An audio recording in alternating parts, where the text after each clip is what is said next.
Ahí estamos en el aire. Bueno, les doy la bienvenida ahora formalmente.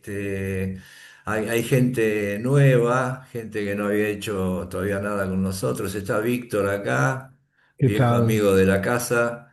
Está María José, en principio, y alguna gente más que después seguramente va a entrar.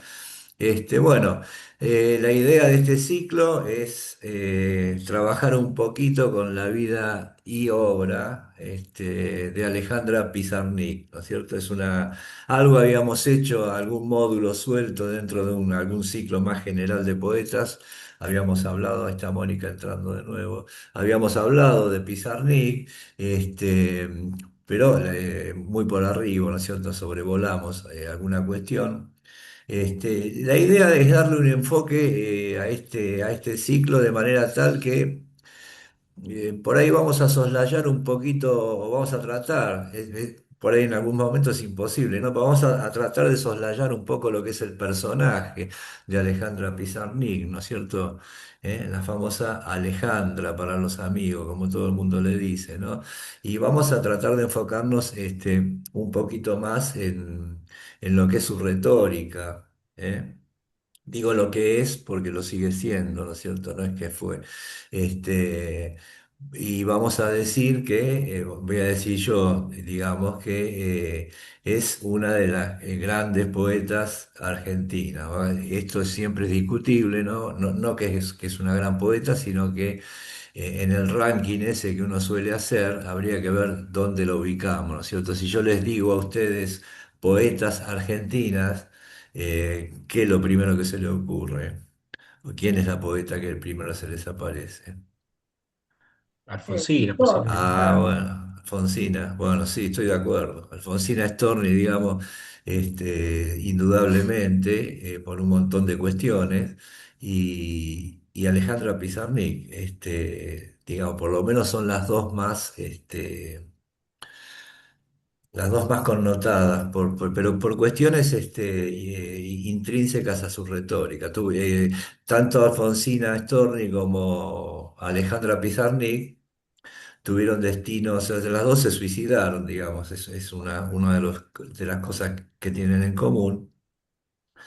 Pero eso de última es anecdótico, ¿no? Fueron dos grandes poetas que de alguna forma renovaron la retórica que se practicaba en el momento en que ellas estaban produciendo. En el caso de Alfonsina Storni, su ciclo es un poco más extenso y demoró un poco más, ¿no es cierto? La última parte de su producción es la más innovadora, tal vez la más interesante. En el caso de Pizarnik, yo creo que de entrada ella demostró algo distinto, ¿no es cierto? Siempre fue una poeta que se manejó a contracorriente de lo que estaba sucediendo, ¿no? Entonces, bueno, vamos a decir primero brevemente que Pizarnik nació en el 29 de abril del año 36, es decir, hubiera cumplido 90 años este año. Nació en Avellaneda. ¿M?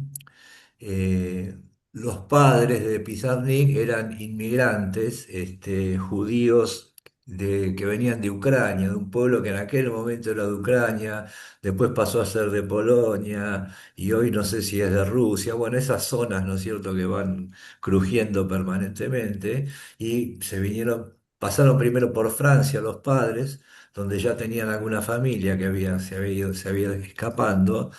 Huían de los campos de concentración, obviamente, del avance del fascismo, etcétera, etcétera. Y después los padres de Alejandra Pizarnik se vinieron para Argentina y se instalaron primeramente en Avellaneda. ¿M? Y cuando vienen en el barco, la madre Rosa, la madre llamada Rosa y el padre Elías, la madre venía embarazada de la hermana de Miriam, la hermana de Alejandra. Acá está entrando alguien más. Este, que nació acá también, las dos nacieron en Avellaneda. Miriam nació en el Hospital Fiorito y supongo que Alejandra también habrá nacido por ahí. yo fui al Este, mismo colegio que la bueno, Pizarnik. fuiste al mismo colegio. No había nada, ninguna placa, nada, ninguna cosa, ¿no? No, porque cuando vos fuiste al colegio ese todavía Pizarnik estaba en la oscuridad todavía. Bueno, después vamos a hablar un poco de eso. Ahí entró Ana María. Ana, ¿qué haces? ¿Cómo estás? Se tomó el alíscafo y llegó. Bueno, perfecto. Este, mm, Me ¿qué? costó casi como una lisca porque no podía entrar a la reunión. ¿Viste vos? Sí, sí, Acá está el río picado. ¿Qué va a hacer? está todo Bueno, revuelto. sí, ganancia de pescador.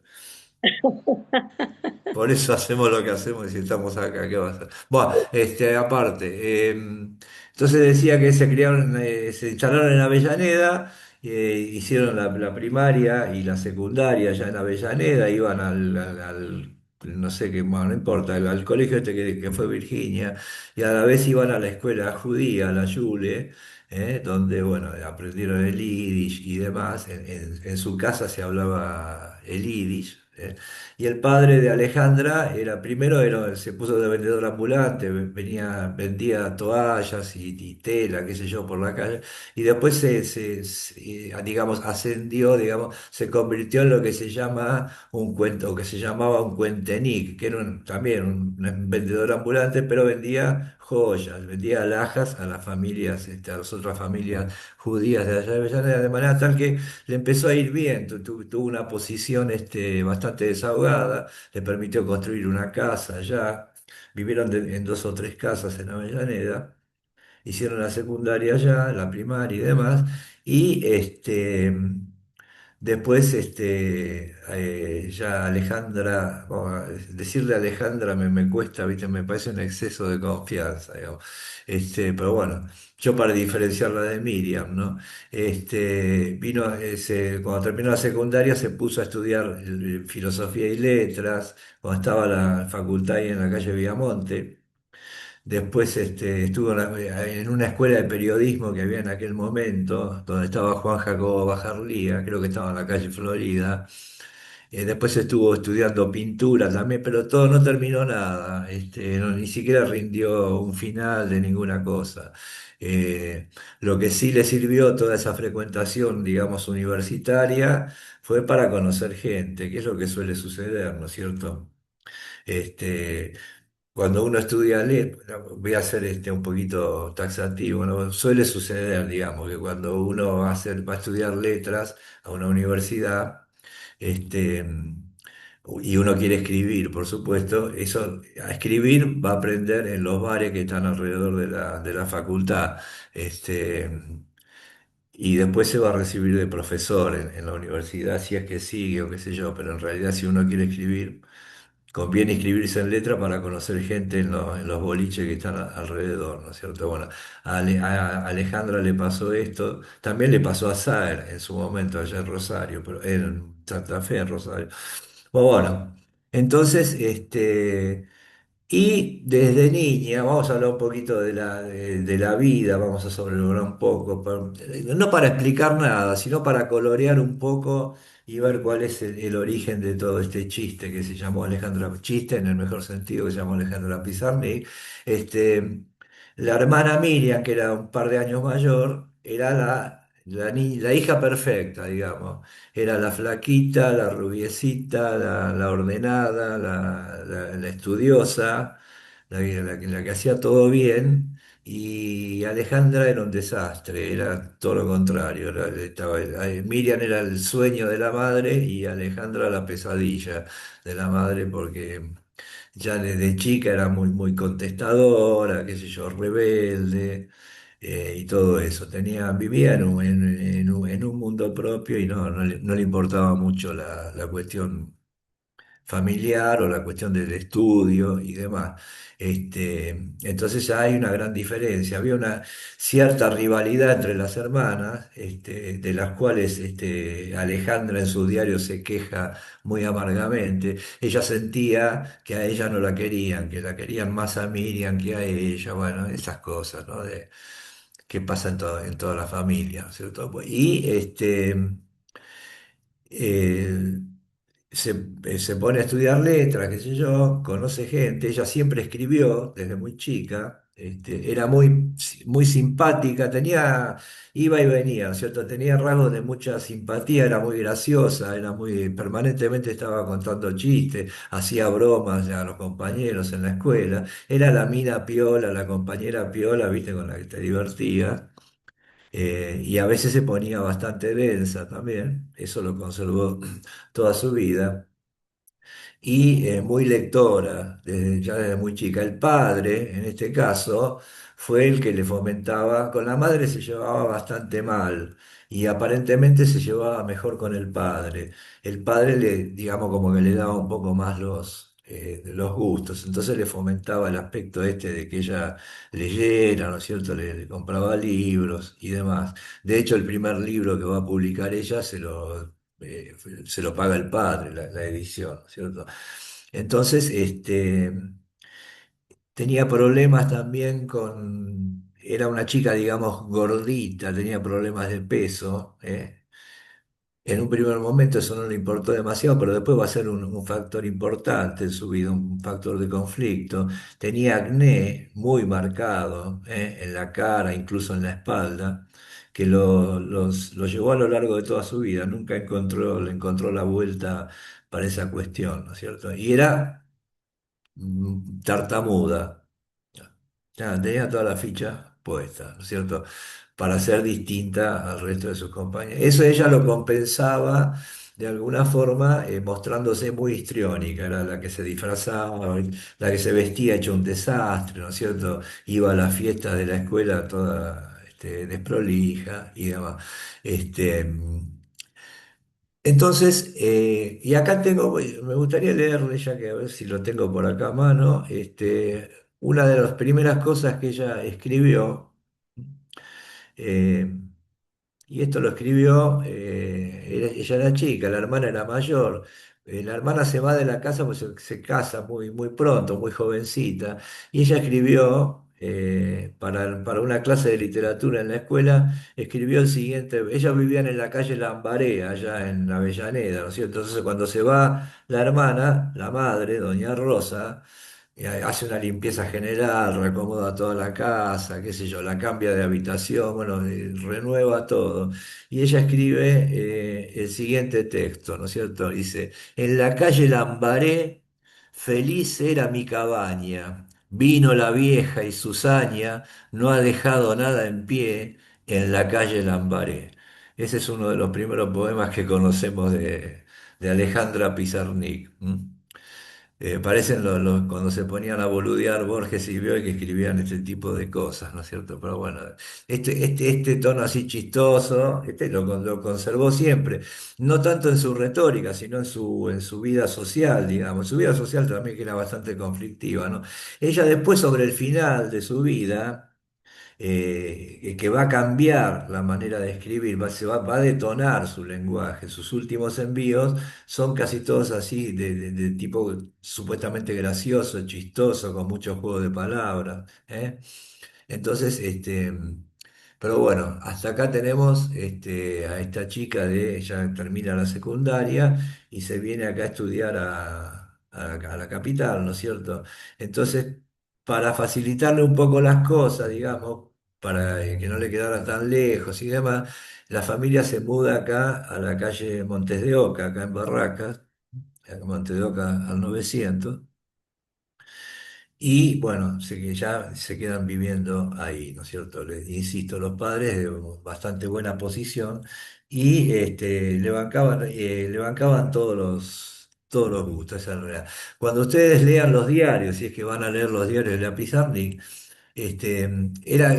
Pizarnik era muy fabuladora, ¿eh? En algunos puntos demasiado exagerada, que era de cargar las tintas, sobre todo en los envíos esos más íntimos, como pueden ser los diarios, ¿no? Ella habla pestes de los padres, ¿no? Ella dice que le pegaban latigazos y palazos en la casa, ¿no es cierto? Que intentaban destruirla, que porque no la querían, porque la querían a la hermana, bueno, todo ese tipo de cosas, ¿no? Bastante atroces. Dice que la mandaban a un rincón con los juguetes rotos. Hoy estuvimos leyendo un fragmento con Virginia que si uno lo toma en serio dice, pero bueno, nada, pero suponemos que es un poco exagerado, ¿no es cierto? Porque la realidad después demuestra que la sostuvieron económicamente siempre. Alejandra Pizarnik fue una mujer que no trabajó nunca, o sea, siempre vivió de lo que le pasaba al padre, ¿no? Es más, eh, ellos tenían una casa en Miramar donde se iban de vacaciones. Cuando muere el padre, la madre de Alejandra vende la casa esa y le compra el departamento a ella, el famoso departamento de la calle de Montevideo al 980, donde muere ella finalmente, donde se suicida, ¿no? Así que bueno, habría que ver cuál era la verdadera relación con sus padres. En su fantasía la relación fue esa, ¿no es cierto? Pues bueno, estas son cuestiones así un poco anecdóticas. Ella va a entrar muy rápidamente. Ahora vamos a pasar a leer algunos. Yo preparé textos hoy sobre todo de sus dos primeros libros, ¿no? Que uno es del año 55 y el otro es del año 56, es decir, tenía, sí, 55 y 56. Tenía 19 años cuando publicó su primer libro. Y ese primer libro, ella después va a renegar, eso suele pasar, ¿no es cierto? Después no lo quiso incluir en ninguna antología y demás. Este, y fuertemente influenciada por los poetas, digamos, surrealistas y un poco antes también, por los simbolistas, por los poetas franceses básicamente, ¿no? Desde de Baudelaire en adelante, Artaud más adelante todavía, y todo el surrealismo, el dadaísmo. Estos movimientos ella los conoce a través de una figura que para ella fue un mentor, que fue Juan Jacobo Bajerlía. No sé si ustedes lo tienen escuchado a este hombre. ¿Mm? Bueno, Juan Jacobo Bajerlía es digamos, es un personaje que en aquel momento era muy importante, daba clases de literatura moderna en la escuela de periodismo. Escuela de periodismo que por otra parte hay que tomarlo con pinza, porque no había una carrera de periodismo. Era un emprendimiento así medio privado, se juntaron unos cuantos locos sueltos. ¿Eh? Y este Bajarlía ahí daba clases de literatura moderna. Y Bajarlía, por supuesto, conocía al dedillo, todas las vanguardias y demás. Es él el que la mete en el tema de las vanguardias. Ella anteriormente había leído mucho a Proust, que le encantaba, ¿no es cierto? Tenía todo subrayado el libro de Proust y demás. Pero bueno, Bajarlía le abre esa puerta a lo que es la poesía moderna. Y yo creo que ya desde su primer libro, del cual ella reniega, ya uno percibe una retórica ahí distinta a lo que se producía en aquel momento. Estamos en la década del 50, estamos en pleno neorromanticismo, en pleno, digamos, el neorromanticismo se caracterizó por una retórica muy alambicada, de versos extensos, de poemas largos, ¿no? De poemas que decían cosas, etcétera, etcétera, etcétera. Y la Pizarnik ya de entrada hizo otra cosa. Sus textos suelen ser muy breves, por lo menos sus cuatro o cinco primeros libros. Ella después va a abjurar un poco del poema así clásico y va a dedicar más al poema en prosa, ¿no? Pero bueno, en esta etapa ella sale con un libro, unos primeros libros de envíos muy breves, muy concisos, ¿no? Se notan, si uno quiere y le busca la vuelta, algunas torpezas, ¿no es cierto? Algo que uno por ahí corregiría. Pero acá hay una cosa interesante, y ya lo vimos con otros autores, esto que pasó acá, que pasaron por algunos de estos ciclos, estos tipos que publicaban esos primeros libros que uno dice que son impresionantes, y uno ve la edad y los tipos 18, 19, 20 años, ¿no es cierto? Y está bien, uno desde su lugar de haber leído tanto puede detectar ciertas torpezas, a lo mejor, ¿no? O ciertos ardides demasiado evidentes, pero bueno, y uno puede decir, este libro no es bueno, no es tan bueno, pero no es tan bueno con respecto a los otros libros de la misma Pizarnik en este caso. Pero ya a mí me hubiera gustado escribirlo yo, esos libros. Ojalá hubiera escrito eso yo. ¿Cierto? Cuando uno dice no tan bueno o cuando dice que hay ciertas torpezas, hay que ponerlo en el contexto de una gran retórica.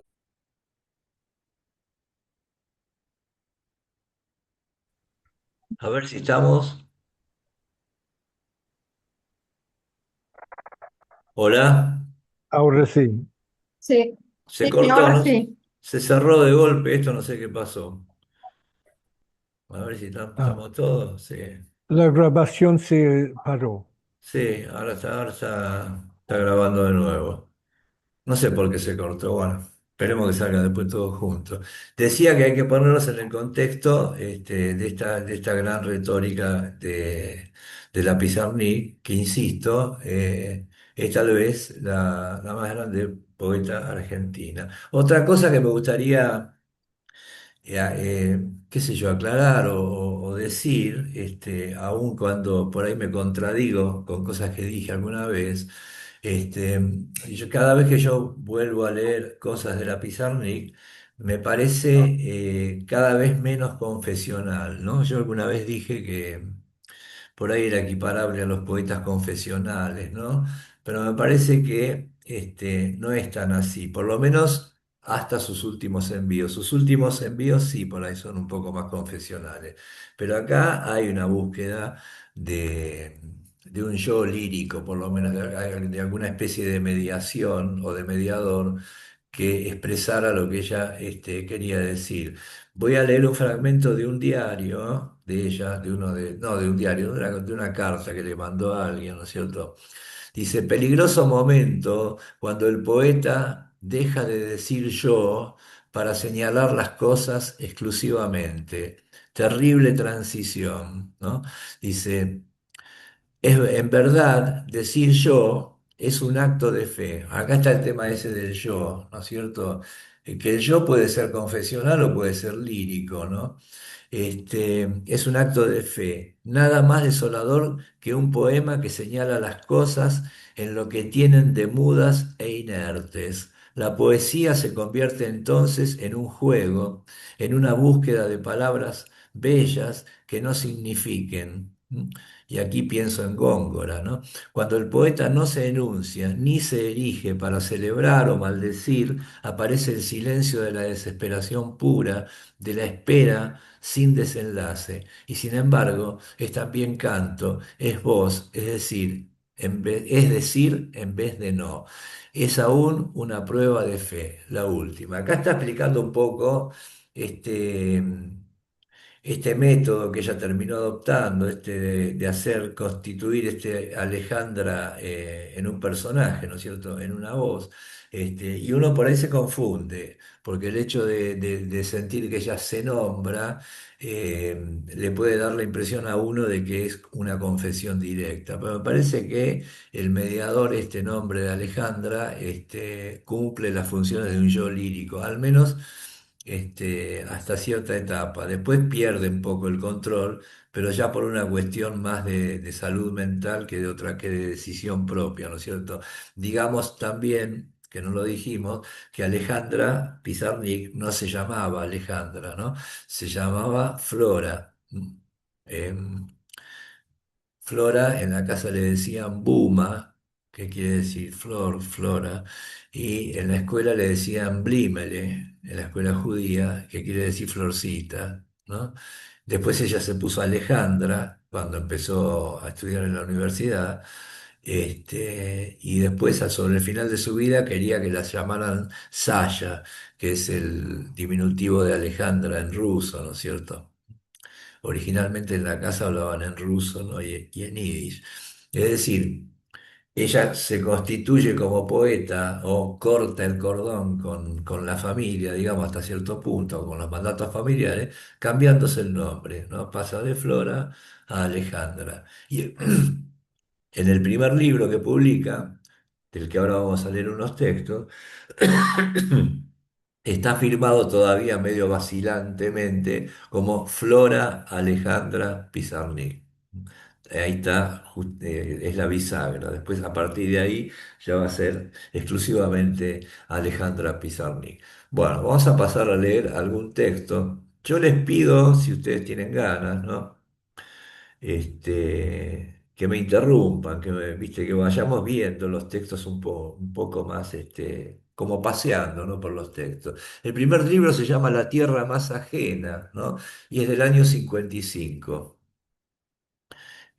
un año bastante crujiente en la historia argentina. Ese es su primer libro, es decir, tenía 19 años, momentito que se me fue, acá está. La tierra más ajena se llama.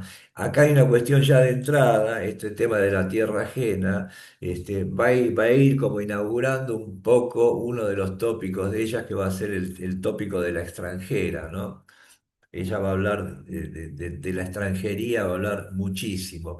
Esto un poco le viene también de su historia familiar, ¿no? Bueno, vamos a leer este que se llama Días contra el ensueño. Y vamos a ubicarnos en la época. En esta época estaba produciendo, por ejemplo, Olga Orozco, con sus largas tiradas, ¿no es cierto? Y su verso de largo aliento, ¿no? Dice acá, no querer blancos rodando en planta movible, no querer voces robando semillosas arqueadas aéreas, no querer vivir mil oxígenos, nimias cruzadas al cielo, no querer trasladar mi curva sin encerar la hoja actual, no querer vencer al imán, la alpargata se deshilacha, no querer tocar abstractos, llegar a mi último pelo marrón, no querer vencer colas blandas, los árboles sitúan las hojas, no querer traer sin caos portátiles vocablos. ¿Qué les parece este texto? Acá tenemos, es muy distinto de lo que sea, hasta las alpargatas deshilachadas, de repente aparece eso de esa imagen baja, si uno quiere, ¿no? Pero además la ametralladora de imágenes, que la ubican dentro de lo que es la ubicarían dentro de lo que es el surrealismo más que cualquier otro movimiento. Acá no hay una cosa racional que uno tenga que entender, ¿no? Directamente dispara, dispara y dispara sin pararse demasiado a hilar racionalmente, las cláusulas, ¿no? Y en todo caso deja que las imágenes funcionen por sí mismas. Uno se queda acá con un montón de imágenes y la expresión de algo, no querer, ¿no? Y acá ya que estamos podemos ver, si uno quiere, estas ciertas torpezas que dijimos de principiantes, ¿no? Si a uno le vinieran con este poema, uno qué le diría a este joven a esta joven poeta.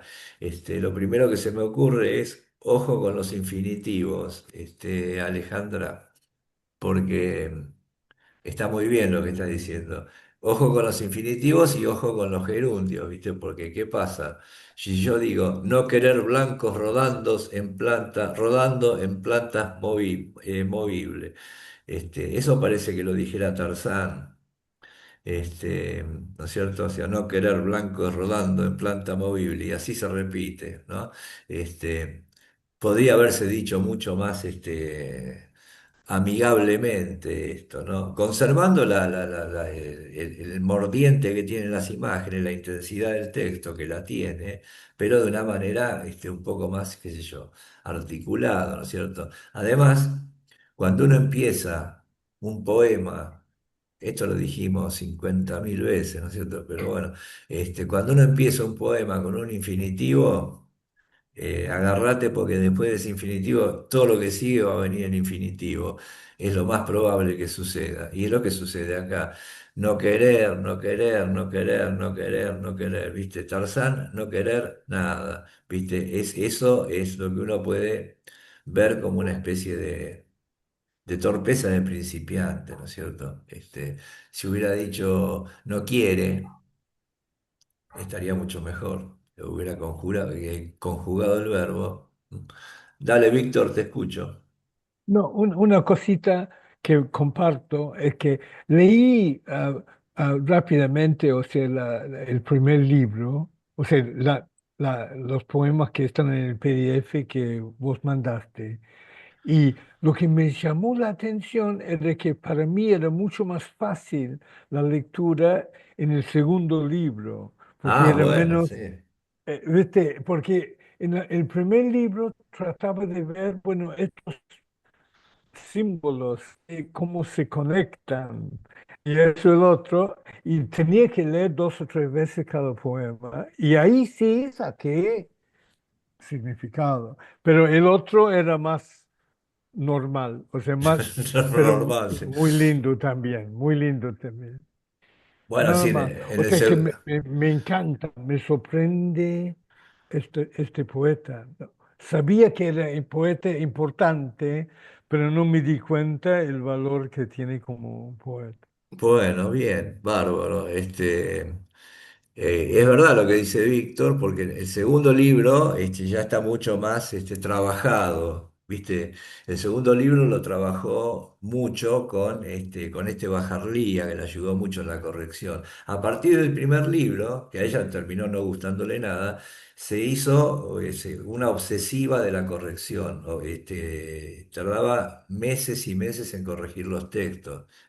Ninguna cosa que leamos de Pizarnik es espontánea en ese sentido. Quiero decir que está muy trabajado, casi yo diría palabra por palabra. Estaba, y eso digamos, la preocupaba muchísimo. Fue una fuente de mucho estrés para ella el hecho de corregir los textos tan obsesivamente como los corregía. Y hay una notable diferencia entre los dos libros, es verdad. Y después va a pegar otro salto, ¿viste? Su primer, digamos, gran libro, digamos, entre comillas, consagratorio, ¿no? Va a ser Árbol de Diana, que va a venir después, en la década del 60, ¿no?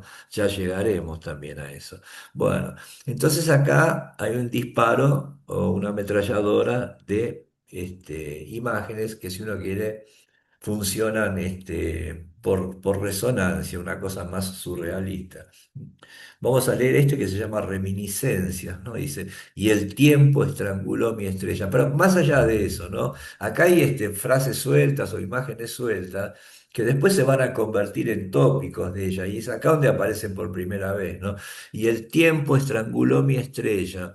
4 números giran insidiosos, ennegreciendo las confituras, y el tiempo estranguló mi estrella. Caminaba trillada sobre pozo oscuro, los brillos lloraban a mis verdores, y yo miraba, y yo miraba, y el tiempo estranguló mi estrella. Recordar 3 rugidos de tiernas montañas y radios oscuras, 2 copas amarillas, 2 gargantas raspadas, 2 besos comunicantes de la visión de una existencia a otra existencia, 2 promesas gimientes de tremendas locuacidades ajenas, 2 promesas de no ser, de sí, ser, de no ser, 2 sueños jugando la ronda del sino en derredor de un cosmos de champagne amarillo blanquecino, 2 miradas cerciorando la avidez de una estrella chiquita. Y el tiempo estranguló mi estrella.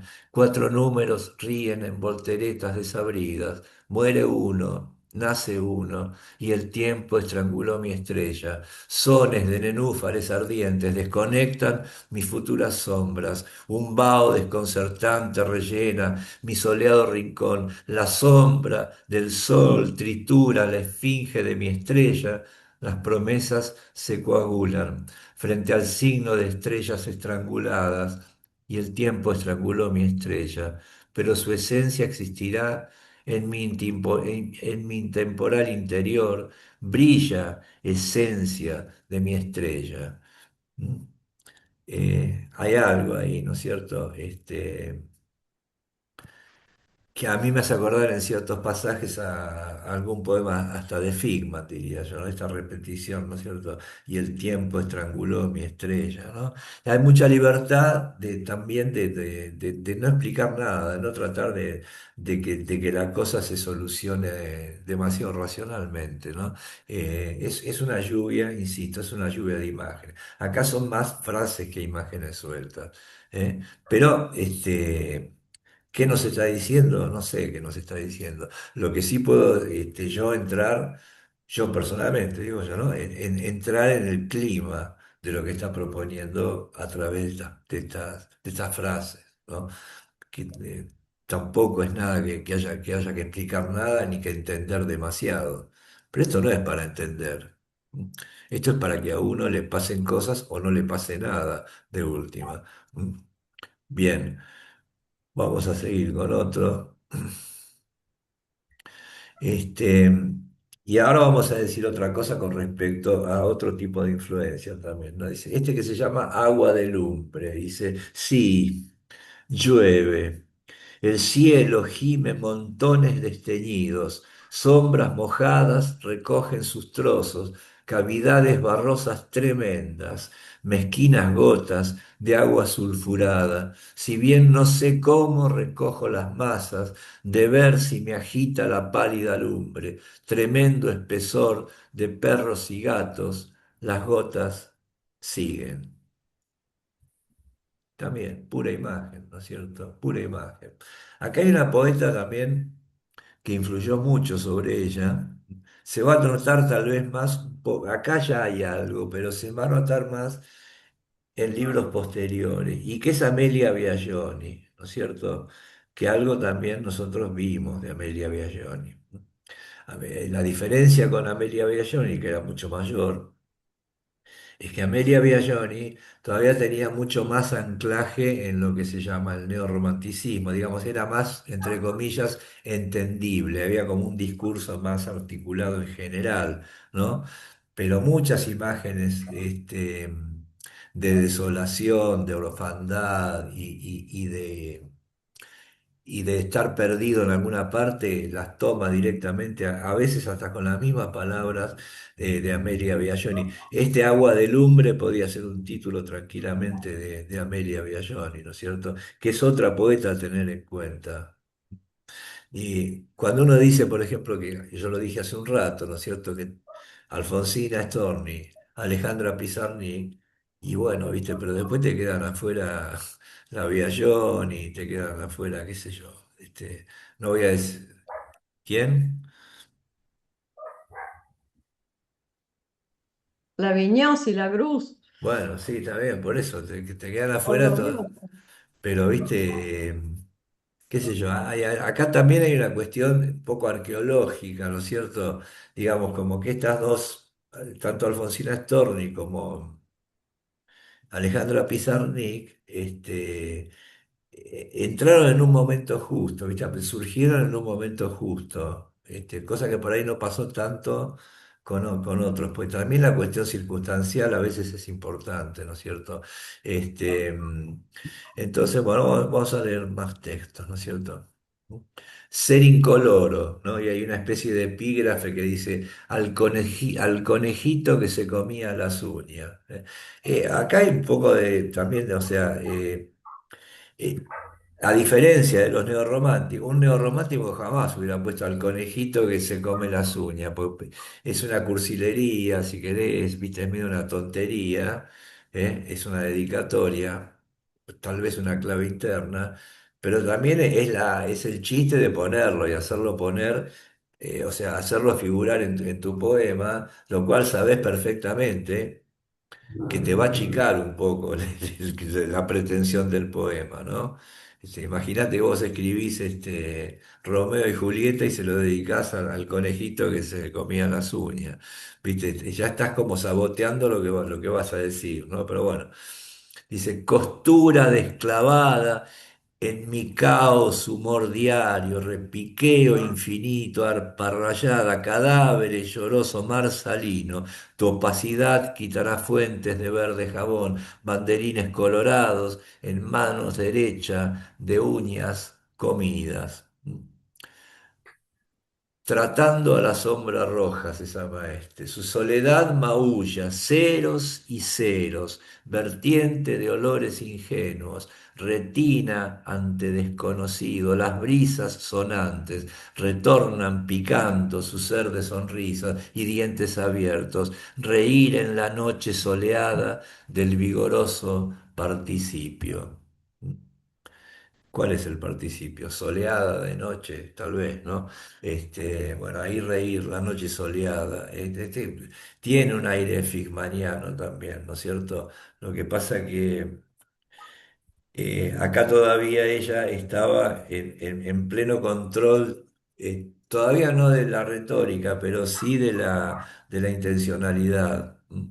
Lo que va a suceder en su arco, digamos, evolutivo es que cada vez va a tomar más control sobre la retórica y va a ir perdiendo más control sobre sus intenciones, por unas cuestiones inevitablemente fisiológicas, ¿viste? Eso sí.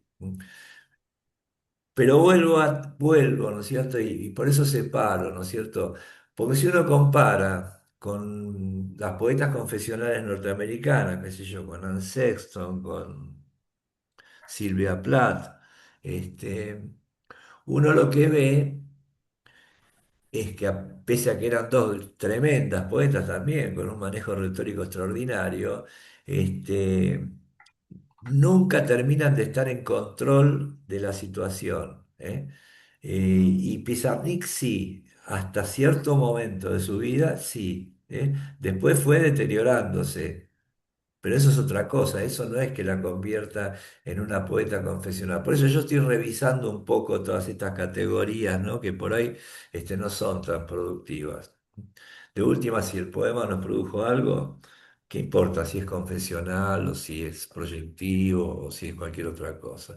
Bueno, estos son todos textos de su primer libro, estos que leímos recién. Quedaron ahí por ahí este, algunos textos. Vamos a leer este otro que también es de este libro. Dice, yo soy, ¿no? Mis alas, dos pétalos podridos. Imagínense ustedes diciendo esto a, qué sé yo, a Olga Orozco, ¿no?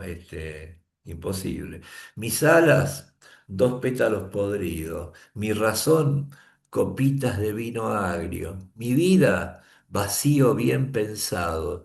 Mi cuerpo, un tajo en la silla. Mi vaivén, un gong infantil. Mi rostro, un cero disimulado. Mis ojos, trozos de infinito.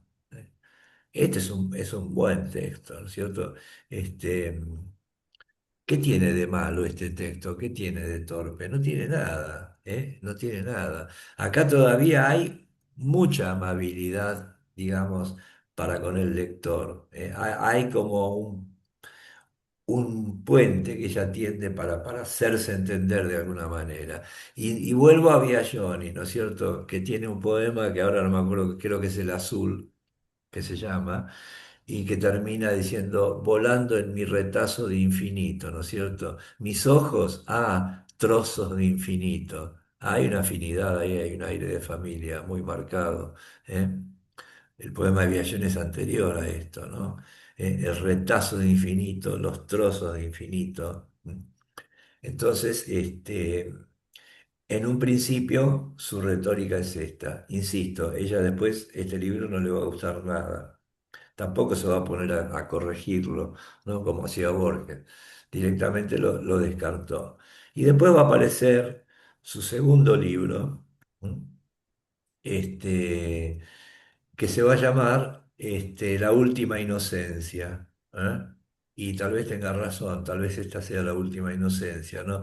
Y vamos a decir algo también, vamos a pequeño, breve paréntesis, y así después seguimos leyendo un poco más.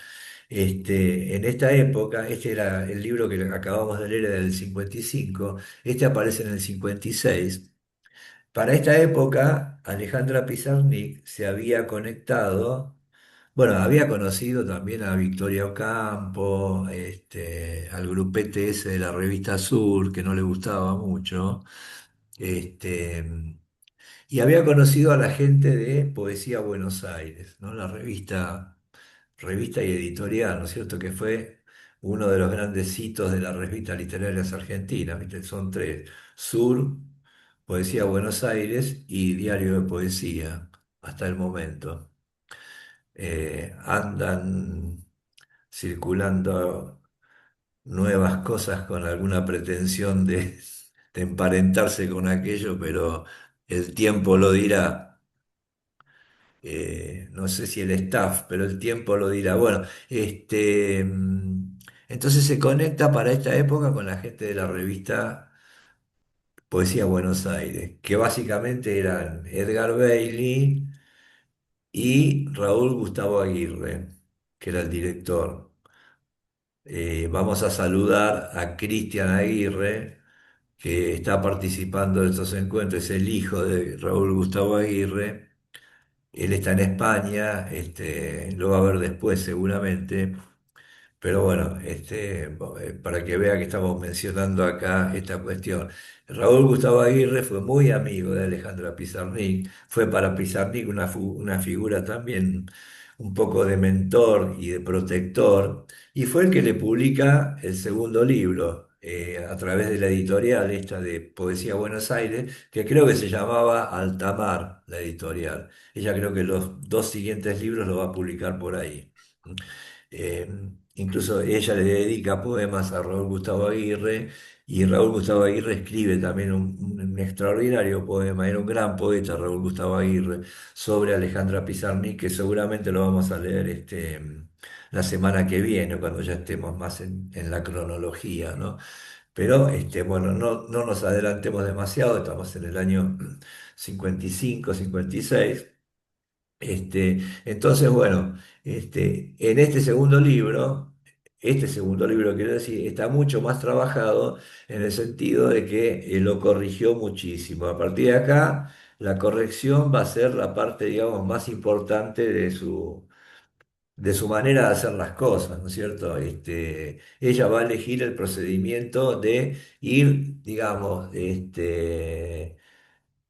¿cómo puedo decirlo esto? Ella va a empezar va a empezar a descontextualizar lo que ella va a decir, tratando de llegar a una expresión pura, ¿no es cierto? Es decir, sin demasiada anécdota, ¿eh? Con un yo, digamos, ficticio, con una máscara. Ella va a tratar de ir a lo esencial, a lo concreto, a lo que podríamos llamar poesía pura, ¿no? Aquello a lo que tantos aspiraron, ¿no?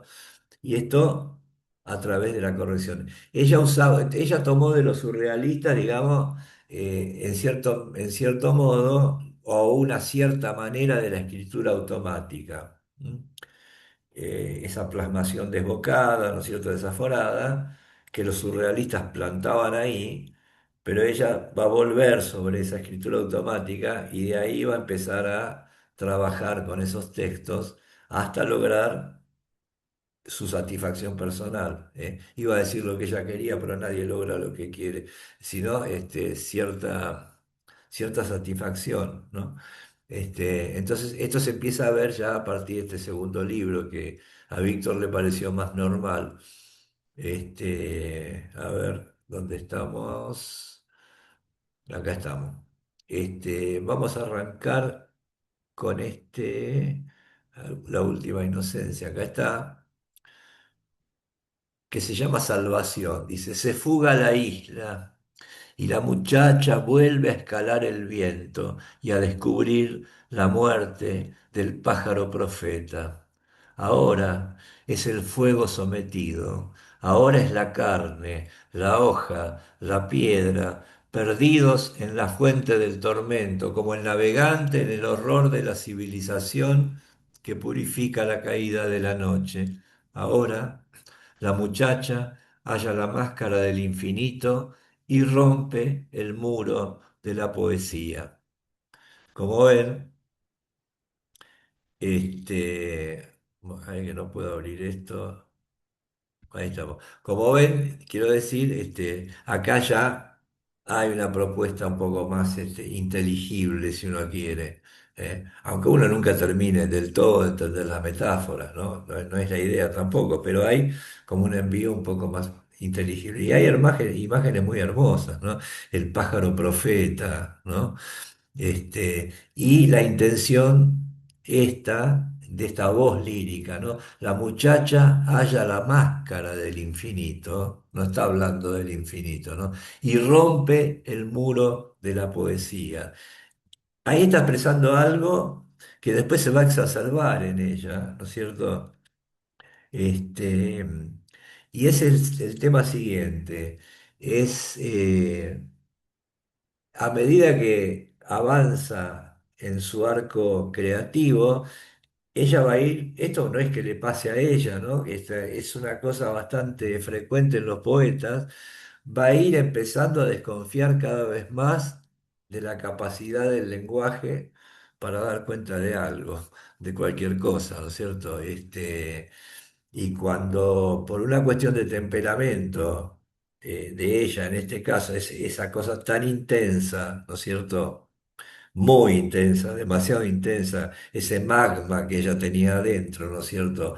Y que en un principio busca la salida a través del lenguaje. Ella quería hacer del lenguaje una casa, lo dijo muchas veces, pero a la vez desconfiaba del lenguaje. O sea, ella sabe también que no se puede hacer una casa en el lenguaje. Ella lo va a intentar de cualquier manera. Y terminó como terminó también, ¿no es cierto? Entonces ella fue, a medida que su desconfianza hacia el lenguaje se iba exacerbando, fue detonando el lenguaje. Ya vamos a ver cuando llegue el momento sus últimos envíos, ¿no? Pero ¿qué pasa? Acá hay una especie de, no sé si de paradoja, pero digamos, para llegar a desconfiar del lenguaje, uno tiene que saber manejar muy bien el lenguaje. Uno tiene que trabajar con el lenguaje hasta sus últimas consecuencias, ¿no es cierto? Y las últimas consecuencias de ese trabajo con el lenguaje suelen ser el silencio, ¿viste? O suelen ser, qué sé yo, cualquier otra cosa, ¿no? Entonces, ella siempre vivió esa tensión, ¿no es cierto? De tratar de lograr la expresión más pura posible, corrigiendo, corrigiendo, corrigiendo, corrigiendo. A medida que ella iba haciendo ese trabajo, se iba dando cuenta o iba sintiendo que ese era un trabajo inútil, ¿eh? Acá logra romper y se rompe el muro de la poesía, ¿viste? Ya la poesía, vista como un muro también, hasta la poesía es un muro que uno debería traspasar, ¿eh? Ahora, ¿qué pasa? Somos todos poetas, pero queremos romper el muro de la poesía, ¿y en qué nos vamos a convertir? Y qué sé yo, ¿viste? No sé. Entonces, bueno, algo por el estilo, porque además hay otra cosa acá, y no para cargar las tintas en lo biográfico, que no es para nada la idea del ciclo este, ¿no es cierto? Pero hay algo también, y esta sensación de extranjería y de estar ante un lenguaje que no da cuenta de las cosas, que no termina de dar cuenta de las cosas, tiene un poco que ver también con sus orígenes, ¿no es cierto? Hija de inmigrantes judíos fugados de Europa a la fuerza, expulsados de Europa, ¿no es cierto? Cuando llegaron acá no hablaban español los padres, es decir, las dos chiquitas estas, las hermanas, empezaron a hablar español acá. ¿Mm? Se hablaba en ruso, se hablaba en yiddish. O sea, ahí ya en el lenguaje venimos torcidos, ¿no? Además, una vez que llegaron acá, ella nació en el 36, en el 39 estalló la guerra y los nazis masacraron a la gran parte de la familia de ellos que había quedado en Europa también. O sea, los años de la guerra fueron años en su casa de mucha amargura, ¿no es cierto? O sea, se vivió el exilio de una manera muy cruel, ¿no es cierto? Ese tema de la extranjería, de la extranjera, de estar perdido y de no poder contar con un lenguaje que dé cuenta de las cosas, un poco puede tener que ver con eso, ¿viste? No lo explica, pero no es contradictorio tampoco con lo que ella trata de expresar acá. hay un malentendido de base en su vida, y que por ahí no sé si tiene que ver o no con sus cambios de nombre, ¿no? Ellos originalmente eran los Pozarnik, el apellido es Pozarnik.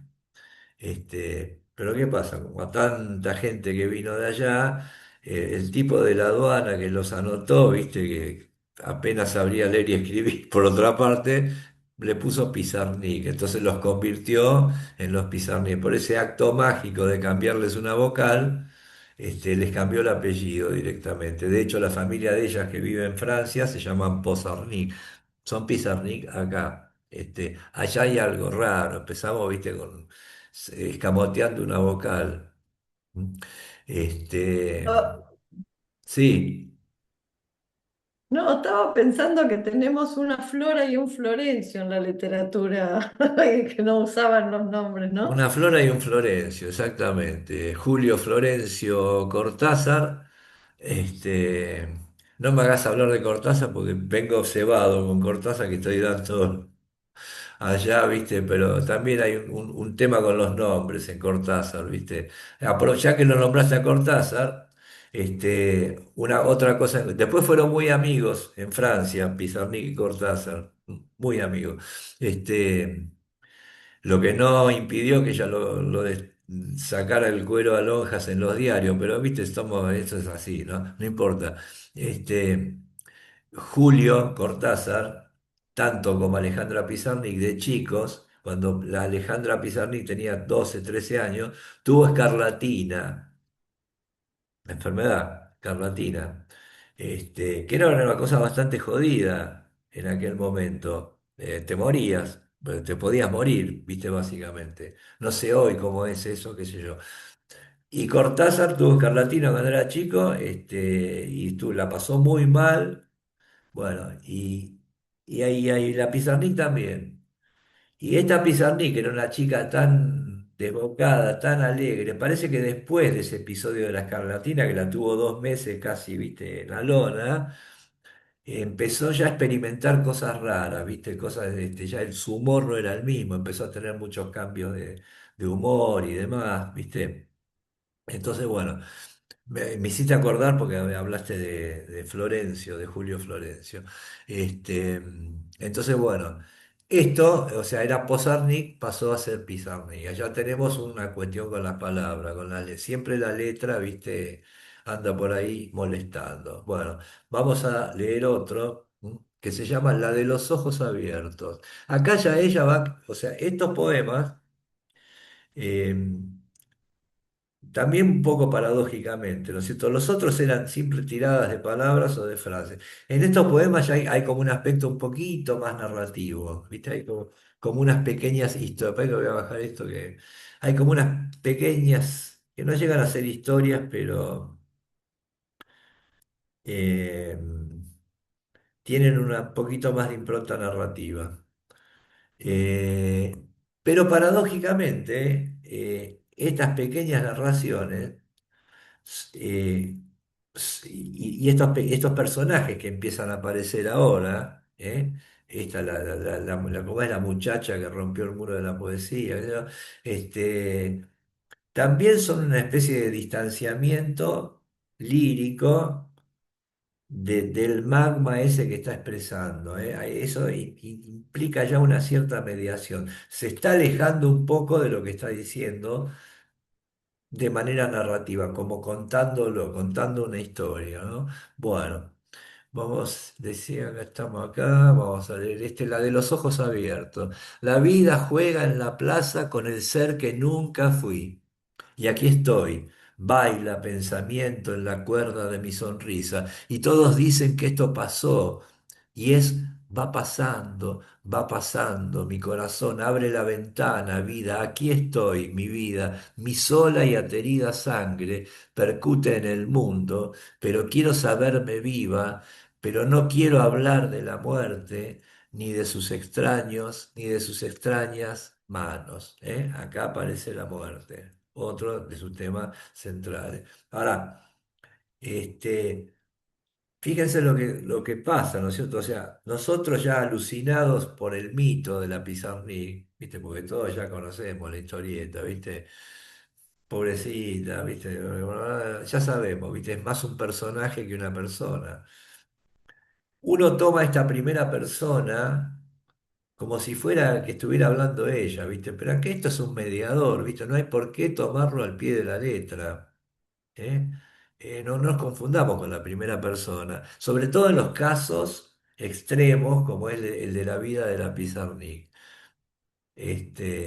Hay que separar las cosas. Ella después sí, sobre sus últimos textos, claramente va a ser ella la que patológicamente se exprese, ¿no es cierto? Pero no todavía. Acá hay un distanciamiento lírico de lo que se está diciendo. Es el dar cuenta de algo, alguien que da cuenta de algo, no mucho más que eso. Y muy bien da cuenta de eso, dice. Este se llama La enamorada, ¿no? Dice, esta lúgubre manía de vivir, esta recóndita humorada de vivir, te arrastra, Alejandra, no lo niegues. Hoy te miraste en el espejo y te fuiste triste, estabas sola. La luz rugía, el aire cantaba, pero tu amado no volvió. Enviarás mensajes, sonreirás, tremolarás tus manos, así volverá tu amado tan amado. Oyes la demente sirena que lo robó, el barco con barbas de espuma donde murieron las risas.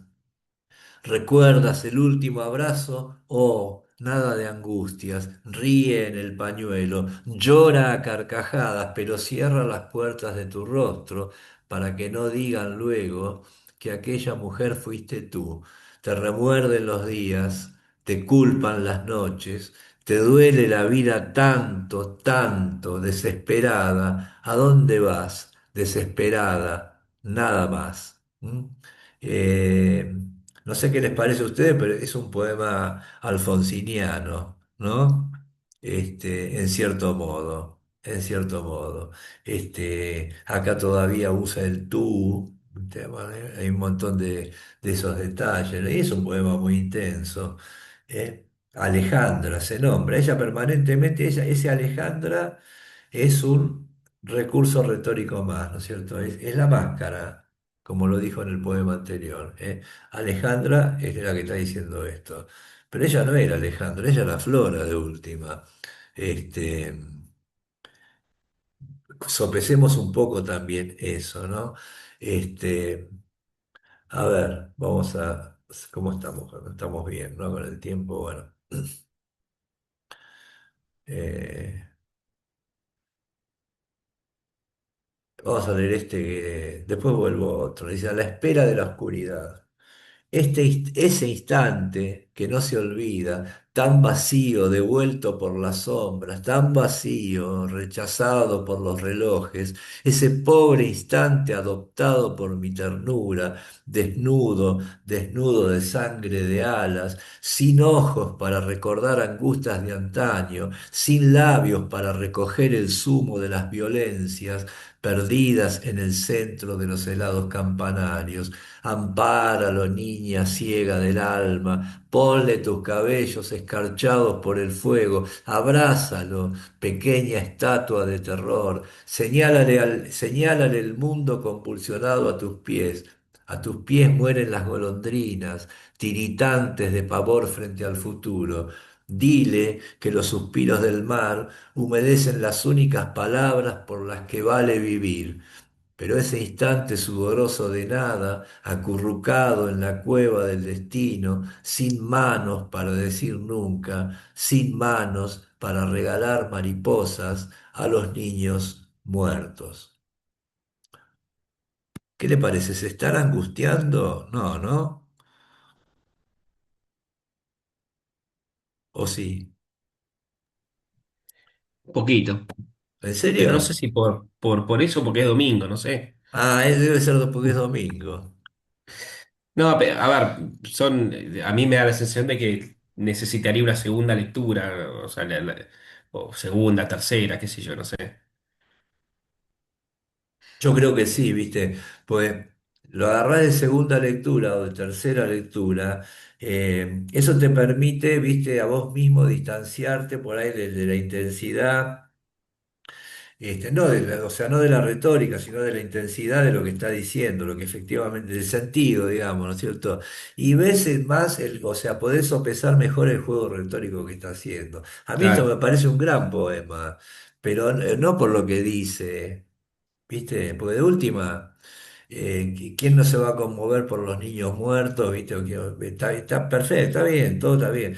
Pero las imágenes, la calidad de las imágenes, ¿viste? El juego de las imágenes, es extraordinario, ¿viste? Hay cuestiones, ¿viste? Como a veces nos pasa con otros escritores, como con Onetti, ¿viste? Por ejemplo, que vos leés cosas terribles, ¿viste? Que no tienen te asfixia el tipo con lo que está contando. Pero cómo lo está contando, ¿viste? Te produce un placer.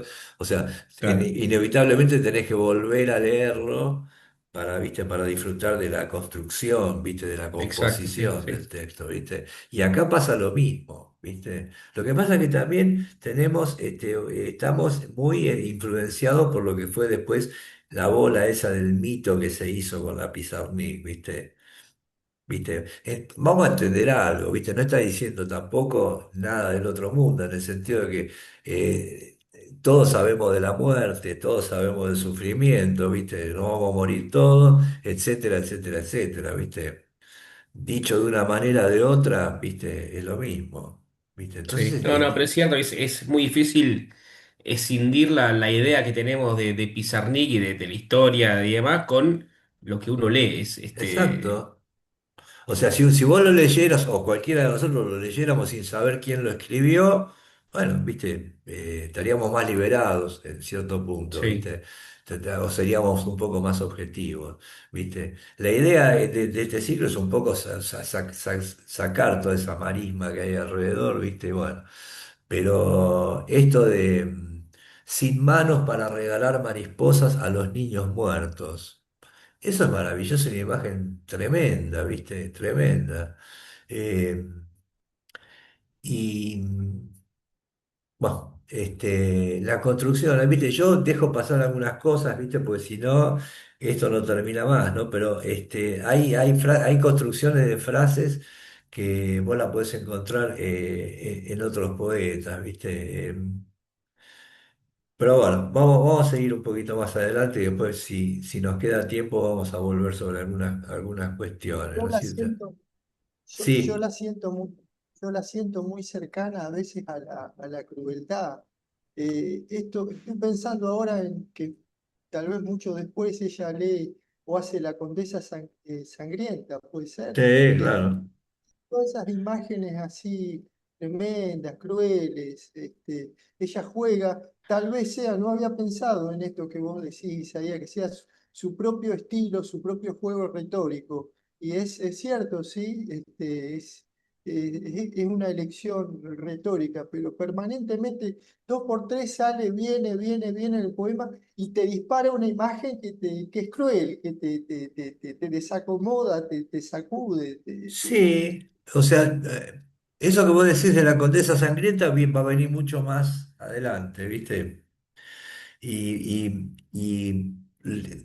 Digamos, como parte de su última producción. Su última producción, sí, ¿ves? Ahí sí, tal vez es más angustiante, porque ahí no encontrás tanto, pese a que son textos perfectos de todas maneras, ¿no es cierto? Ahí el placer también de la lectura, pero ahí notás vos cómo ella fue perdiendo el control, digamos, no, insisto, no de la retórica, sino cómo ella fue detonando deliberadamente su propia retórica para dejar pasar algo que a ella la estaba trabajando y que era la enfermedad mental que tenía, porque esta es una realidad también, ¿viste?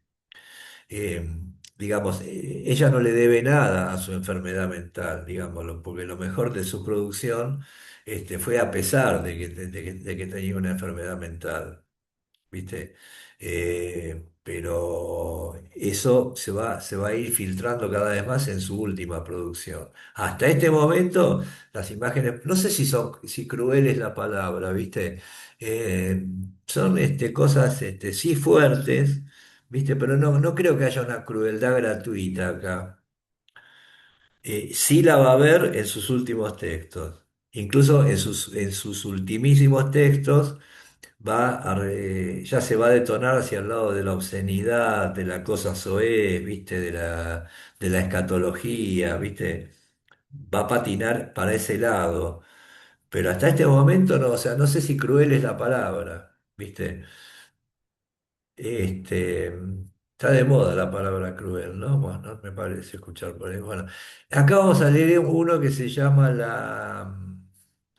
¿qué se llama? Digo, es un poema dedicado a Emily Dickinson.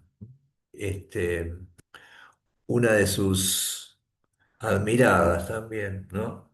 Lástima que no es argentina Emily Dickinson, porque si no la poníamos con Alfonsino Storni y con la Pizarnik.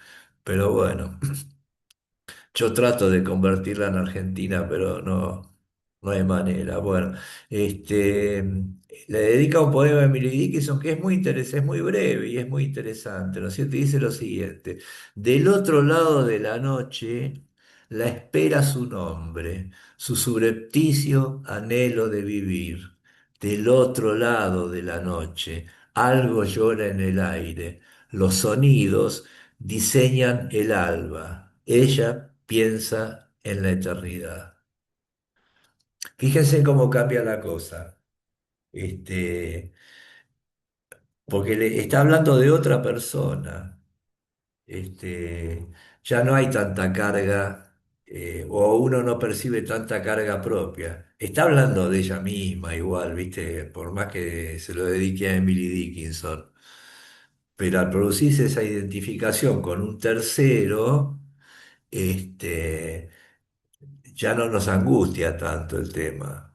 Pero si ella hubiera puesto del otro lado de la noche, Alejandra, te espera tu nombre, la cosa hubiera sido más, más cargada, ¿no? Y está diciendo lo mismo que viene diciendo en todos estos textos, ella lo está poniendo en un poema dedicado a Emily Dickinson, que por otra parte lo que dice tampoco es que se equivoque tanto, es una visión de Emily Dickinson posible, ¿no? Bueno, Quería decir yo, sí, esto de ser extranjero, Isaac Deutscher, cuando habla del tremendo éxito de muchos judíos en la historia cultural, digamos, Spinoza, Freud, Marx, etcétera. O sea, habla de que los judíos, siendo refugiados, mirando desde afuera, sin el lenguaje, logran más porque crean, están en una posición creativa también, que es penoso, angustiante, pero es creativo. O sea, entonces, entonces hay un doble poder en la angustia. O sea, por un lado estorba, por otro lado genera creatividad. exacto. Y esto Eso, está nombrado, quién lo perdón, dijo eso? Perdón, ¿qué dijiste? Isaac Deutscher, Ajá, el que bueno, escribió un ensayo publicado por su mujer, después postumeo, que era el judío no judío. ¿No? sí, Pero acá, en este poema, A la espera de la oscuridad, se menciona bastante por nombre muchos de los problemas de la autora que hemos mencionado. Pero sí, claro, es para analizar. Y sí, eso es sí. positivo en el sentido que eso es lo que le motiva a escribir. Bueno, O sea, claro. pero bueno. Es que son Ah, cosas, o sea, eso que vos acabás de citar, del autor ese que vos acabás de citar, es algo parecido a lo que decía Nietzsche con respecto a los judíos, ¿viste? Nietzsche que después fue falsificado bastante, fue manipulado bastante su discurso, ¿no es cierto? Para un lado, decía más o menos eso, ¿viste? Que los judíos eran, digamos, los últimos europeos, por llamarlo así, los últimos universales, ¿viste? Porque habían tenido que adaptarse a cualquier cosa, a todo, y eso les daba una capacidad de mira, una amplitud de mira, ¿viste? Y demás. Ese era más o menos. Acá vos tenés, en este caso, de esta poeta la lucha contra el lenguaje, ¿viste? Básicamente, el enfrentamiento contra el lenguaje por un lado y contra un montón de cuestiones propias, ¿viste? Extraliterarias, digamos, que fueron sus demonios toda la vida, ¿viste? Este tema de sentirse fea, este tema de sentir que no la quería, ¿viste? Está bien, eso no explica su poesía, pero digamos, explica sí su temperamento, ¿viste? Y yo creo que en gran medida uno escribe de acuerdo a su temperamento, ¿viste? O sea, no es que tu biografía va a formatear toda tu producción literaria, pero sí que vos tenés un temperamento que inevitablemente te va a ir a hacer para un lado o para otro, ¿viste? Y acá pasa eso. Acá hay una lucha con el lenguaje, o sea, un purista, ella era una purista de la palabra. Se va poniendo cada vez más purista. Cuanto más corregís, más vas a seguir corrigiendo. Hasta llega un punto o sea, lo único que haces es corregir, ¿viste? O detonás el lenguaje para un lado. Acá es interesante, no sé si podría, lo voy a hacer igual, pero no importa.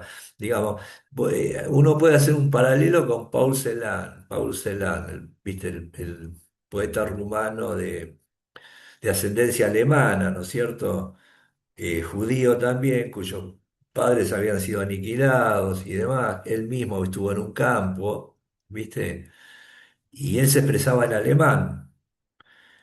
Y la maldición que él sentía en sí mismo era tener que estar condenado a escribir en el idioma de sus asesinos, ¿viste? De los que habían aniquilado a su familia. Y eso lo fue llevando, viste, a buscarle la vuelta. Los poemas de Celan empiezan siendo sencillos y se va complicando cada vez más, tratando de purificar esa lengua, hasta que llega un punto que ya no se entiende nada, viste, prácticamente escribía sonidos, viste, y bueno, también se terminó suicidando, viste. Quiero decir, hay algo acá en estas cuestiones del lenguaje, viste, que se pueden poner peligrosas, de alguna manera, ¿viste? Dependerá del temperamento, insisto, o de la patología de cada uno, ¿viste? Pero bueno, con esto pasa algo. Y como el tema del suicidio es un tema tan morbosamente atractivo, quiero decir, cuando vos hablas de Pizarnik, o cuando vos hablas de Storni, o cuando vos hablas de Celan, la primera palabra que salta es suicidio, ¿viste? Eh, pero pará, pues está bien, se suicidó, pero primero escribió, ¿viste? O sea, y da la sensación de que de que ya era suicida cuando escribía sus primeros versos. No es así, ¿viste? Entonces, hay que, prolepsis. claro, ¿viste? Ya es que sí, es que buscan eso, buscan pistas de por qué se suicidó 30 años después, ¿viste? Y eso no está bien, ¿viste? Porque no, ¿viste? Es otra la cuestión. El suicidio es una manera de morir. Había un programa de televisión que era Mil maneras de morir. Bueno, suicidio es una, ¿viste? Y después de morir porque te atropelló el 60 o porque te enfriaste, o porque, qué sé yo, te comiste un pescado envenenado, no importa, se van a morir todos, ¿viste? Pero ¿qué dejaron? ¿Qué hay atrás? ¿Viste? O sea, no hay que, o sea, explicar la obra por la biografía, ¿viste? Es una cosa bastante berreta, me parece a mí. Sí, hasta cierto punto vale en cuanto a ver el temperamento, ¿viste? Pues si una mujer con este temperamento tiene que más o menos recurrir a esas imágenes. Hasta ahí vamos fenómeno, pero no explica nada tampoco, ¿viste? Aparte uno no se suicida por una sola cosa, es todo un complejo de cuestiones que se ponen en juego, ¿viste? Entonces, bueno, este, vamos a leer otro de acá que se llama, y vamos a leer unos fragmentitos en prosa. Dice, solo un nombre, creo que con este termina ese libro. Dice, Alejandra, Alejandra, debajo estoy yo, Alejandra. Esto es un juego de espejos, ¿viste? Alejandra, Alejandra, yo quise que me llamaran Alejandra, esa es mi máscara, ese es mi nombre de batalla, mi nombre de guerra. Y debajo estoy yo. Ese nombre que es, digamos, en cierto modo es falso o en cierto modo es una construcción, es una máscara. Y debajo estoy yo. ¿Quién? Alejandra. Otra máscara, la misma máscara, ¿viste? Y así podemos tirar para abajo y no vamos a encontrar el fondo, ¿no es cierto? Es decir, acá hay una cuestión de identidad que no está sentada, ¿viste? Y que se expresa de esta manera. Ahora, cualquiera de estos textos que leímos hasta este momento, más allá de que nos guste más o que nos guste menos, ¿viste? O que nos parezca angustiante, uno los puede asumir como propios, salvando lo que haya que salvar o adaptando lo que haya que salvar, que hay que adaptar, ¿viste? Yo digo mi nombre y debajo, ¿qué hay? Y sigue mi nombre, ¿viste? Y Es debajo, ¿qué hay? hermoso, es hermoso este poema. Sí, claro que sí. Entonces, ¿viste? Yo lo leo como que el yo me está llamando a mí mismo, como que de abajo le dice, Alejandra, Alejandra, estoy yo, como si me ves, me ves. Claro, Yo lo leo así, por lo menos. Me impresionó, es muy hermoso, muy hermoso. exactamente, pero no olvides que Alejandra es una máscara. Claro. Debajo estoy yo, Flora, podía haber dicho. Pero no, estoy yo, Alejandra. O sea, no hay nada más que mi construcción. Y eso, yo creo que en algún grado nos pasa a todos, ¿viste?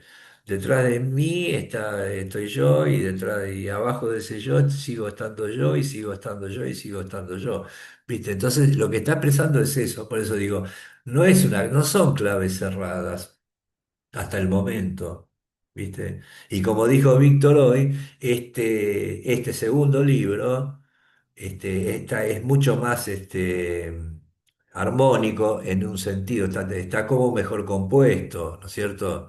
El otro son más como tiradas, como disparos en la oscuridad.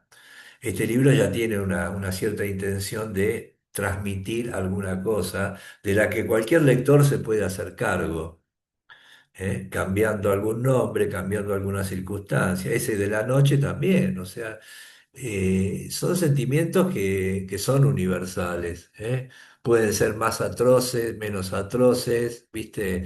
Dice, que se llama La Última Inocencia, justamente, ¿no? Partir en cuerpo y alma, partir, partir, deshacerse de las miradas, piedras opresoras que duermen en la garganta, es de partir. No más inercia bajo el sol, no más sangre anonadada, no más formar fila para morir. He de partir, pero arremete, viajera. Esto es un poema de Amelia Biagioni. Si yo no lo digo que es de Pizarnik, es un poema de Amelia Biagioni, de principio a fin. No más hacer cola para morir, ¿viste? Vámonos ahora. Ya está. Ese era el sentimiento de ella, o del yo lírico este que se inventó, pero esto lo puede haber escrito cualquier otro poeta. No más inercia bajo el sol. ¿Eh? El tema de la inercia, eso es un gran tema, para discutir no solamente filosóficamente o existencialmente, sino hasta técnicamente, ¿no? Pero bueno, será motivo de alguna otra cuestión. pero digo, a mí personalmente me está proponiendo cosas muy interesantes. Y todo, acá no hay ningún exceso, digamos, salvo en la contundencia de las imágenes, no hay ningún exceso así retórico que te deje descolocado, ¿viste? O que te deje, ¿viste? Sí, que te deje afuera. Es un libro muy invitante que se lee, me parece a mí, con mucha facilidad también, de cierto modo. Y después acá yo puse alguna especie puse algo de los diarios de esta época, más o menos. Ella siempre llevó un diario, hasta casi sus últimos días. Este, estos diarios, ella decía que no le gustaba escribir los diarios, lo veía como una especie de onanismo intelectual, ¿viste? Pero bueno, escribió muchos diarios, dejó muchos registros de su generación, de sus amigos, de los movimientos que había y demás. Este, y acá yo puse algún fragmento, a ver si está donde estamos. Dice 1954, dice, tarde, es ya muy tarde para recuperar las lágrimas y las que recién cayeron. ¿No fueron acaso el zumo de mi reivindicación angustiosa? No, mentiras, mentiras. Mi roñosa sensibilidad respira rostros repugnantes y calcula las posibilidades de no soledad que obtendrá por ellos. Caer, estoy cayendo. Mientras me río, no sé por qué, me siento impura. Cuando lloro, no sé por qué, me siento yo y me purifico. ¿Cómo sufro? Mi alma es un trozo amorfo, blanquecino y lloroso. Me revelo, contemplo mi habitación y me revelo y tengo miedo, miedo de mí, miedo de mí. Me hablo suavemente, siento que la vida, mi vida, óyelo, mi vida se va. Año 1954, estamos lejos todavía del desenlace, ¿no es cierto? Pero bueno, esto es retórica, ¿eh? Incluso cuando dice, ¿cómo sufro? Que uno lo lea así mecánicamente, puede ser tranquilamente una expresión irónica, ¿no es cierto? Mirá, pobre, cómo sufro, pobre de mí. Lo puede haber dicho hasta en chiste incluso. Tendemos a leerlo dramáticamente, insisto, me parece un poco que porque consumimos antes el personaje que al poeta realmente, ¿no? Otro dice, un nuevo día lleno de sol.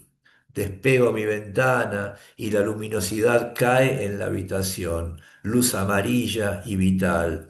Me da miedo por sus ansias fugitivas, no me acompaña en las horas de estudio, no me sonríe en mi encierro benéfico, todo lo contrario, me llama junto a sí al paseo matinal lleno de árboles y seres que caminan.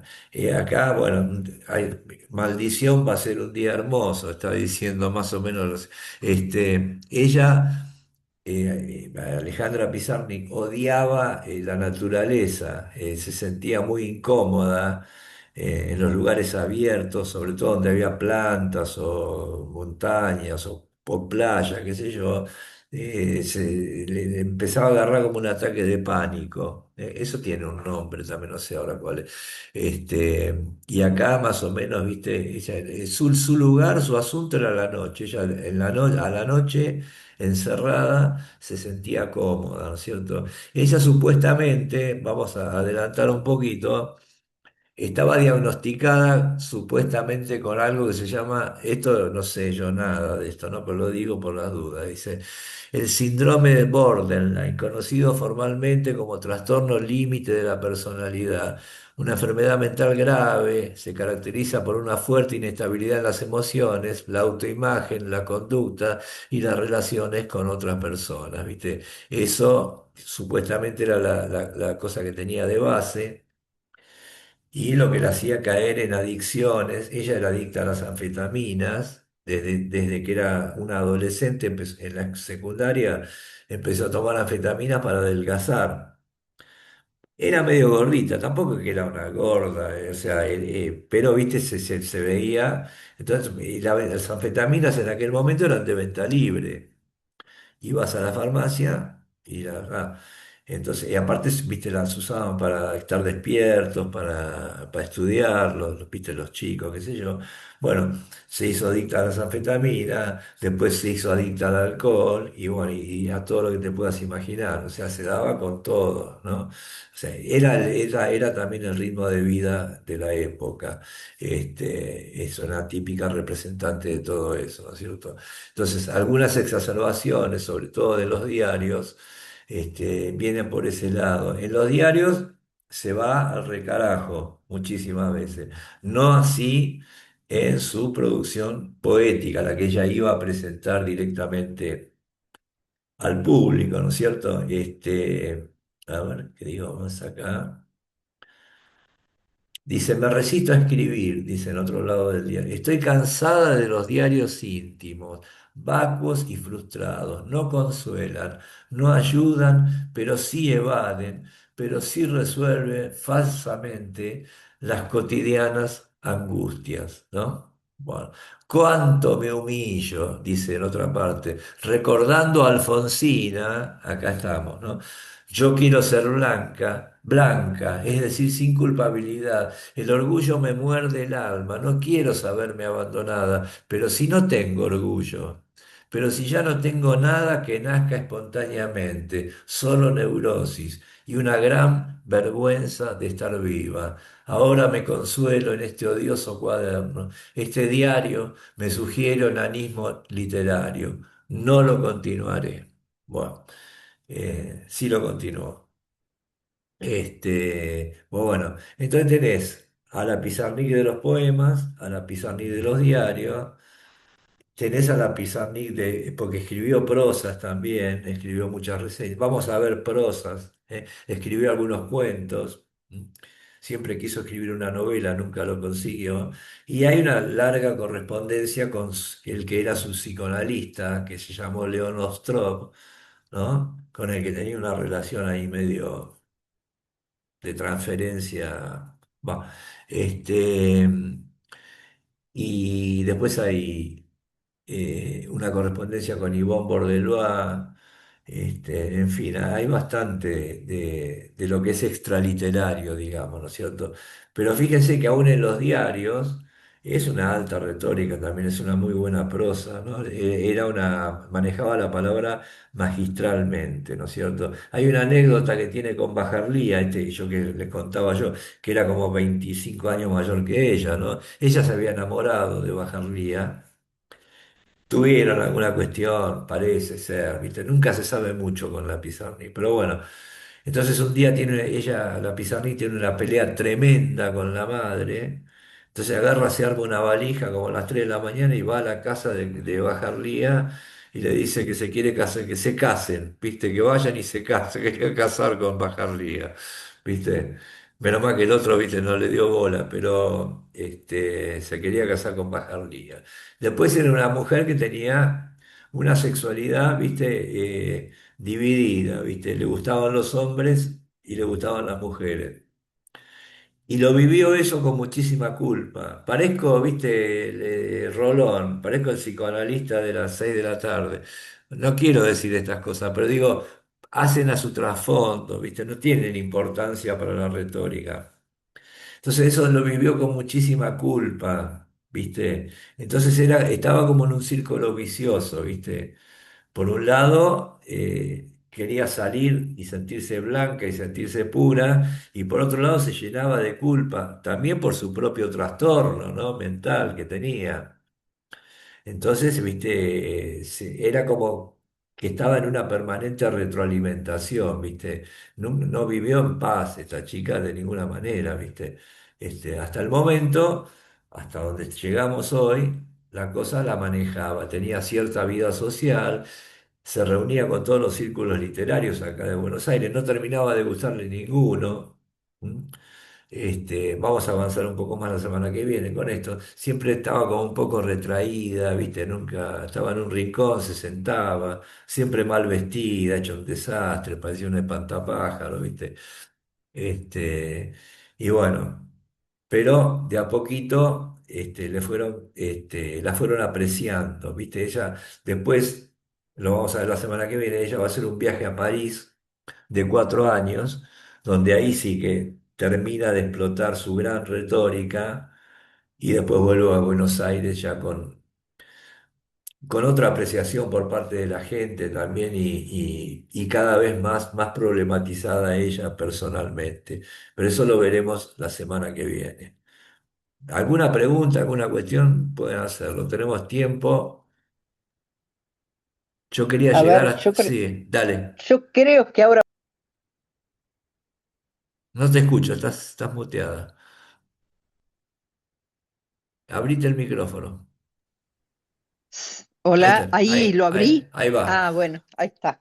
Bueno, sobre las anfetaminas han hecho muchísimo daño a la gente y las daban como caramelos, Sí, eh, con episodios maníaco-depresivos, o sea, cosas terribles con las anfetaminas. Después, por otro lado, ah, por ahí es medio técnico, pero a mí se me ocurre que esta mujer como que se hizo cargo de todo lo no elaborado familiar en cuanto a esas muertes que no las habían procesado, de todo lo anterior, ¿no? Entonces parece que estuviera, que le sirviera para su poesía hablar de todo esto, pero con una genidad también, porque tampoco sí, era de ella directamente. A mí me parece que eso a veces es como si fuera una operación contable casi, como que algo que no cerraron los padres económicamente, ¿no? Entre comillas, termina tratando de ser procesado, pero es un imposible. Por eso exacto, es tan dramático en algún punto en el final de la vida, porque nunca va a poder procesar lo que tenían que haber procesado otros. exacto. Digamos, estas son cosas que por ahí no sé si hacen a la poesía tanto, pero que a mí me es muy difícil alejarme de esto, ¿no? Con todo este asunto. No, es muy interesante lo Cuando, que decís. O sea, ella fue como, viste, encima era, la hermana era la perfecta, la que estaba bien ubicada, viste, ya, y esta fue como la fisura de la familia por la que salió todo ese magma, viste, que como vos decís, no que, estaba procesado por los padres, viste. Lo que claro, ya traían cuando volvieron y lo que sucedió y durante lo la que pasó guerra después, estando acá, viste. Entonces, por ahí salió claro, por ese lado. Ahora vos decís, está bien. Por ahí, o sea, vos decís, no sé si tiene que ver con la poesía. En cierto modo, sí, hasta cierto punto, sí. Sus temas, digamos, ya, sus tópicos, ¿viste? La sí, muerte, la niña perdida, la náufraga, ya, todo eso sí. Eso es una cosa, los tópicos están perfectos. Eso es lo que el temperamento o esto que asumió de no resuelto en su familia la hizo largar como tema, como cosa semántica. Pero por otro lado tenés la retórica. Eso no se explica con la cuestión familiar. O sea, la gran retórica, ya, el virtuosismo que tenía, ¿no es cierto?, para escribir. una Las maravilla, cosas, claro. claro, ¿viste? Pero es verdad lo que vos decís. O sea, vino a ser, o sea, vos decís, la economía, cuando te referís a la economía emocional de la familia, claro, por Ujú. supuesto, sí, sí. Había un mar de fondo muy duro ahí, porque ella en los diarios, aunque no haya sido del todo real, ella se sintió muy maltratada. Ya te digo, contaba que el padre le pegaba con látigos y con palos, cosa que no es cierto, no puede ser cierto eso. Que la mandaban a un rincón con los juguetes rotos, ¿viste? Faltó decir que la tiraban con la bolsa de la basura, la sacaban a la noche, ¿viste? Pero eso te indica algo, aunque no haya sucedido así, ¿viste? Ujú. Entonces, bueno, ese es el temperamento, ¿viste? Que te lleva para un lado o para otro. Pero te hace una gran observación esa que hiciste. Estoy, sí, sobre todo porque estoy de acuerdo. Este, Sí. para ser Bueno, buen educando, fui buscando en YouTube videos sobre Alejandro Pizarnik y todo eso. Encontré uno que es la única grabación de ella, que son 20 segundos, Ah, en algún tipo de dispositivo. y me sorprendió. Yo esperaba escuchar a alguien en Segura así, con tartamudeo y todo eso. Sí, Nada que ver, era una no. voz Escuchaste bastante... seguramente escrito con un nictógrafo, se llama el texto, ¿no? Que dice, el escriba ha No, no, desaparecido. no, no. Ah, otra. Bueno, dice el video, por eso lo menciono, porque me causa pregunta. O sea, dice la única grabación de... Sí, dice con el dispositivo, pero toda esa parte, después al final hay una parte de voz real, entre comillas, puede ser que sí, puede ser que no. Sí, Pero claro. ok, eso un punto. Así que me gustaría saber más si hay una grabación de su Sí, voz, no, porque en bueno, realidad lo que anda circulando es un fragmentito así muy corto de un texto que se llama escrito con un nictógrafo, ¿viste? eso. Que lo hizo con Arturo Carrera, que es otro gran poeta, ¿viste? Que era amigo de ella, pero yo no estoy tan seguro si es ella la que habla o es Ok, Arturo Carrera, ¿viste? Porque ok. me Y encantaría decirte que sí, que es ella, ¿viste? Pues, a ver, me gustaría ok, escucharla. Pero, viste, qué la, sé yo. la otra cosa es que menciona cenizas. Entonces uno piensa Auschwitz y todo eso, pero es que nunca podemos saber si son casualidades o si son metáforas reales, Bueno, así claro, en todo claro. caso. Pero ciertamente estoy de acuerdo con lo que decían antes, o sea, am, ese, ese construcción, las construcciones, que va creciendo en su vida, es Sí, sí, sí, impresionante. sí, sí, sí, claro. Muchas Y bueno, gracias. no, el tema de las cenizas, obviamente, ahí tenés una de las claves, pero bueno, la ceniza también puede ser tantas cosas, ¿viste? Eso es la poesía, eso es lo que te permite la poesía, ¿no es cierto? Así que bueno. Bueno, yo creo que por hoy me parece que ya estaríamos, ¿no? Sí. Sí, ¿alguien quiere decir algo más? Bueno, espero que haya sido una buena aproximación, ¿viste? Y vamos a ver ya la semana que viene su tema, su estancia en París, ¿no es cierto? Todo lo que hizo. Y vamos a seguir con los textos, ¿viste? Me gustaría poner algunos textos que no sean tan conocidos tampoco, ¿viste? Porque de verdad, era una gran, gran, gran, gran poeta, ¿viste? Yo creo que justamente junto con Alfonsina Storni este, digamos, entre comillas, podríamos prescindir de las demás. No vamos a prescindir de nadie, ¿viste? Obviamente, pero en este momento podríamos decir eso, ¿no? Así que bueno, les agradezco y ahora después que terminemos hoy o mañana les mando el video para los que no pudieron estar y les voy a mandar algún material complementario, ¿sí? Buenísimo, Bueno, gracias. Bueno, Bueno, gracias. Hasta la gracias. Gracias. próxima. Nos vemos. Muchas Chao gracias. a Chao, nos todos. vemos. Leo. chao. Chao, chao. Chao.